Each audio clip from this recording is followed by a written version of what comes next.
Have you ever made big plans the night before, only to wake up late, rush through your morning, and promise yourself you would try again tomorrow? Tomorrow is where most dreams go to die. This is the story of a man who escaped that cycle. In a busy coastal city where offices never slept and traffic ruled the mornings, lived a 35-year-old man named Julian Cross. Julian worked as an overnight operations assistant at a freight terminal. His job paid the bills barely.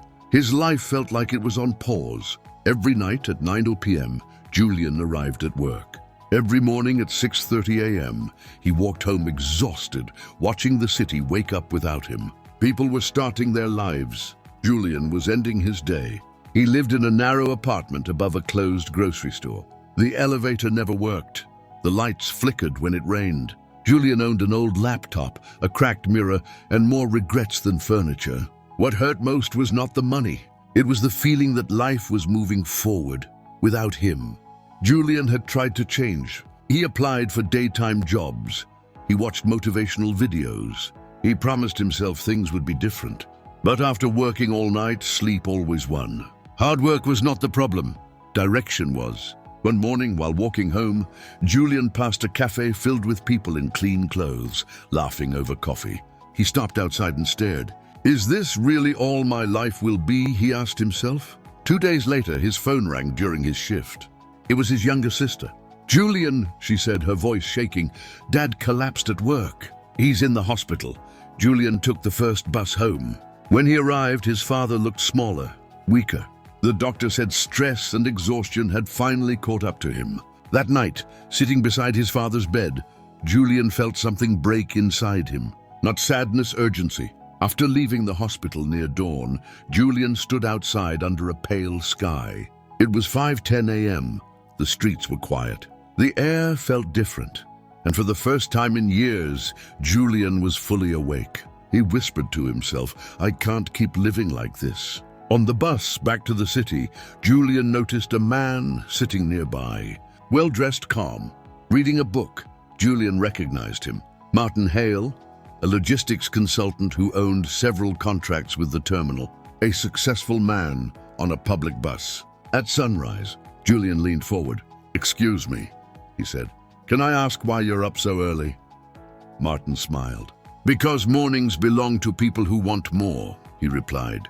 They talked. Julian explained his night job, his exhaustion, his frustration. Martin listened carefully. Then he said something Julian never forgot.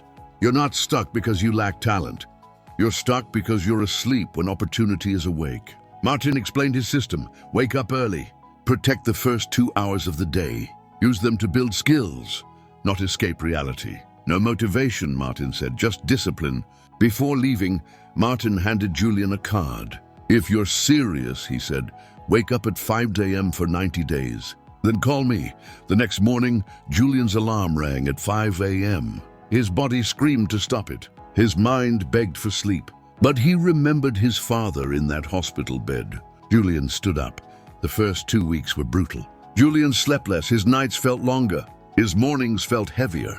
At 5 a.m., he sat at his table and studied supply chain analytics, numbers, systems, processes. Nothing exciting, just progress. Slowly, something changed. His mind sharpened. His focus improved.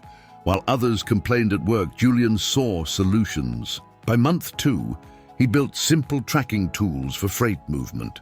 Out of curiosity, he showed one to his supervisor. The supervisor showed the manager. The manager showed the owner. On day 89, Julian was called into the office. They offered him a daytime analyst role. Better hours, double the salary. Julian accepted without hesitation. That evening, he called Martin. "I did it," Julian said. "I didn't miss a single morning." Martin laughed. "I know," he said. "People who change don't need to announce it. They show it." 1 year later, Julian's life looked different, but his habit remained the same. Every morning at 5 a.m. he woke up, not because he had to, because that was where his life began. Here's the truth. Success is not built overnight. It is built early, while others sleep, while excuses whisper, while discipline decides who you become. Tomorrow morning, your alarm will ring. The question is simple. Will you wake up and build your future? Or will you hit snooze and stay where you are? Your choice begins before sunrise.